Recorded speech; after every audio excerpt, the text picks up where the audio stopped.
রাজ্য জুড়ে শুধুই দুর্নীতির অভিযোগ দিকে দিকে। এবার পার্কের জন্য যে টাকা বরাদ্দ হয়েছিল সেই টাকা নিয়েও দুর্নীতির অভিযোগ উঠল নবদ্বীপ পুরসভার চেয়ারম্যানের বিরুদ্ধে। থানাতে অভিযোগ দায়ের করা হলেও কোনো ব্যবস্থা নেওয়া হয়নি, এমনটাই অভিযোগ বিরোধীদের। রাজ্য জুড়ে দুর্নীতির অভিযোগ, কয়লা চুরি, বালি চুরি থেকে উন্নয়ন খাতের টাকা হাতানোর অভিযোগ উঠেছে তৃণমূলের নেতা নেত্রীর বিরুদ্ধে। এবার 1,93,00,000 টাকা দুর্নীতির অভিযোগ উঠল নবদ্বীপ পুরসভার চেয়ারম্যানের বিরুদ্ধে। এই যে হচ্ছে পার্কের বেড়া দেওয়া হয়েছে, এই যে পার্কের, এই যে আমার ভিডিও জার্নালিস্ট প্রসেনজিৎকে দেখাতে বলবো, পার্কের অবস্থা দেখো, এদিকে দেয়ালগুলো দেখো, এদিকে দেয়ালগুলো দেখো, এই যে গোটা রাস্তাটায়, অর্থাৎ কিনা 1,90,00,000 টাকা এসেছিল এই পার্ক সংস্করণের জন্য। আর সেই টাকা এখানকার স্থানীয় বিজেপি নেতাদের অভিযোগ, এখানকার যে চেয়ারম্যান, পৌরসভার চেয়ারম্যান, সে তার দলবল নিয়ে, অর্থাৎ শাসক দল নিয়ে লুটে পুটে ভাগ করে খেয়ে নিয়েছে। চেয়ারম্যানের বিরুদ্ধে থানায় অভিযোগ দায়ের করে বিরোধীরা, কিন্তু এখনো চেয়ারম্যানের বিরুদ্ধে কোনো ব্যবস্থা না নেওয়ায় আদালতে যাওয়ার হুঁশিয়ারি দেন তারা। কি আপনাদের অভিযোগ?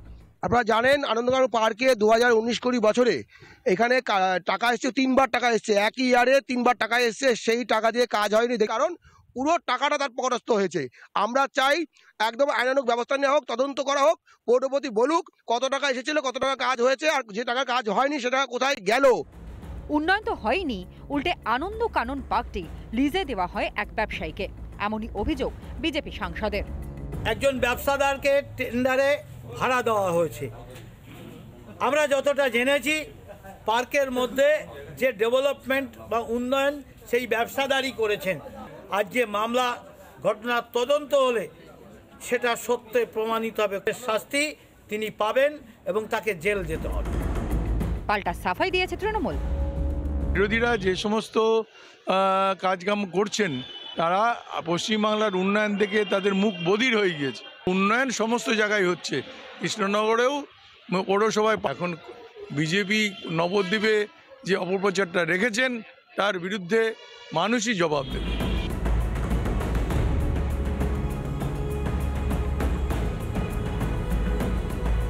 আদেও কি এই পার্ক সংস্করণ পুনরায় হবে, বা যে টাকা আত্মসাৎ করেছে এখানকার চেয়ারম্যান তার বিরুদ্ধে পূর্ণাঙ্গ কোনো তদন্ত হবে, এ প্রশ্নই গোটা রাজ্য জুড়ে। ভিডিও জার্নালিস্ট প্রসেনজিৎ চট্টোপাধ্যায়ের সঙ্গে পলাশকান্তি মণ্ডল, রিপাবলিক বাংলা, নদিয়া।